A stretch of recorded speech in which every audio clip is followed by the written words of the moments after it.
Bienvenidos a la primera puerta, la gran mortandad del Pérmico-Triásico.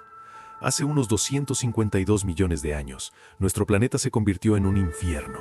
No fue un impacto repentino, sino una muerte lenta y agónica. Imagina un mundo donde volcanes del tamaño de continentes entraron en erupción sin cesar, cubriendo el cielo con ceniza y liberando cantidades inimaginables de dióxido de carbono. La atmósfera se calentó. Los océanos se volvieron ácidos, desprovistos de oxígeno, y una quietud tóxica se apoderó de todo. No había a dónde huir. La vida se asfixiaba en el agua y se quemaba en la tierra. Las plantas morían, rompiendo la cadena alimenticia desde su base. Los animales, desde los más pequeños hasta los depredadores más feroces, simplemente desaparecieron. Cuando el polvo finalmente se asentó, el 96% de todas las especies marinas y el 70% de los vertebrados terrestres se habían ido para siempre. Piensa en eso. De cada 100 formas de vida, solo unas pocas sobrevivieron en un planeta casi estéril. Los científicos todavía debaten sobre la cadena exacta de eventos que desataron este apocalipsis, un rompecabezas geológico cuyas piezas aún estamos encajando. Pero lo que sabemos es aterrador. Un planeta puede morir lentamente, envenenado por sus propias fuerzas internas. Nos muestra que la vida es frágil, un equilibrio delicado que puede romperse de formas que apenas comenzamos a comprender. Esta fue la muerte silenciosa, una agonía prolongada. Pero si un planeta puede morir así, poco a poco, imagina lo que sucede cuando la muerte llega de golpe, sin previo aviso. Esa es la historia que nos espera detrás de la siguiente puerta. Hubo un día en el que el cielo cayó. Literalmente, hace 66 millones de años, una roca del tamaño de una montaña, viajando a una velocidad inimaginable, atravesó la atmósfera y chocó contra la Tierra en lo que hoy conocemos como la península de Yucatán. El impacto fue de una violencia que desafía nuestra comprensión. Liberó una energía equivalente a miles de millones de bombas atómicas. La explosión vaporizó kilómetros de corteza terrestre y desató un tsunami global con olas de cientos de metros de altura que barrieron los continentes. El cielo se oscureció, cubierto por una densa nube de ceniza que bloqueó la luz del sol durante años. El mundo se sumió en una noche perpetua y helada. Este evento, conocido como el cráter de Chicxulub, provocó una extinción masiva. Los dueños del planeta, los dinosaurios, que habían dominado la Tierra durante 150 millones de años, desaparecieron. Junto a ellos, se extinguió el 75% de toda la vida. Parecía el fin de todo, un apocalipsis de fuego y oscuridad. Pero en medio de esa devastación, algo inesperado ocurrió. La caída de los gigantes fue una oportunidad. En las sombras del mundo postapocalíptico, pequeños mamíferos, nuestros ancestros más lejanos, que habían vivido aterrorizados bajo el dominio de los reptiles, encontraron un mundo vacío, un lienzo en blanco. Sin los grandes depredadores, pudieron prosperar, diversificarse y evolucionar. Así que paradójicamente, el día que el cielo se desplomó y extinguió a los titanes, fue el día que encendió la chispa de nuestra propia existencia. Somos los herederos de esa catástrofe, hijos de un invierno nuclear cósmico. Nuestra presencia aquí, ahora mismo, es el legado directo de ese asteroide. Sin él, la historia de la vida habría sido completamente diferente, y la humanidad, muy probablemente, nunca habría existido. Pero no fue la primera vez que algo casi nos borra del mapa. La siguiente puerta revela un enemigo que no venía del cielo, sino que surgió desde debajo de nuestros pies. Hubo un tiempo, hace mucho, en el que toda la humanidad, cada hombre, mujer y niño, cabía en una sola aldea.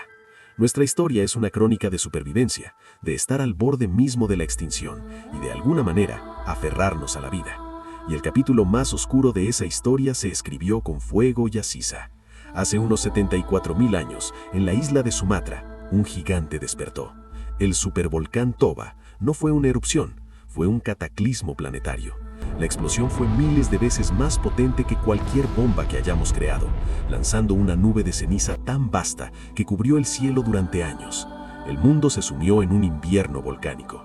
Las temperaturas cayeron a picado, las plantas murieron, los animales desaparecieron y con ellos nuestra fuente de alimento, la humanidad, fue diezmada. Los científicos creen que nuestra población se redujo a unos pocos miles de individuos, quizás solo 3.000. Piensen en eso. El destino de toda nuestra especie pendía del hilo más fino, de un puñado de supervivientes dispersos en un mundo helado y oscuro. Fue el cuello de botella genético más severo de nuestra historia. Sobrevivimos al fuego, a la ceniza que ahogaba el cielo y a la tierra envenenada, pero no sabíamos que otro enemigo, silencioso e implacable, nos esperaba en el horizonte. Un adversario que cambiaría el planeta y nos obligaría a adaptarnos o desaparecer para siempre. Hemos abierto la puerta del fuego. Ahora, prepárense para cruzar en el grande frío absoluto. ¿Alguna vez han sentido el frío calar hasta los huesos? Imaginen un frío que no se detiene, un frío que avanza, implacable, cubriendo montañas, valles y océanos enteros. El hielo se extendía como si quisiera devorar al mundo. Y finalmente lo logró. Bienvenidos a la gran edad de hielo, la cuarta puerta a un pasado que define nuestro presente. Hace unos 2,5 millones de años, la Tierra entró en un ciclo de congelación y descongelación. No fue una sola glaciación, sino una serie de cursos helados que remodelaron la faz del planeta. Capas de hielo de kilómetros de espesor se arrastraron sobre los continentes, tallando paisajes que hoy nos parecen familiares. El nivel del mar descendió cientos de metros, creando puentes de tierra que conectaban islas y continentes que hoy están separados por vastos océanos. Fue una época de supervivencia extrema. Nuestros antepasados no vivían en el mundo que conocemos. Se enfrentaron a un entorno brutal, donde cada día era una lucha contra el frío, el hambre y depredadores gigantescos como los mamuts lanudos o los tigres dientes de sable. Se vieron obligados a moverse, a seguir a las manadas de animales que eran sus sustentos.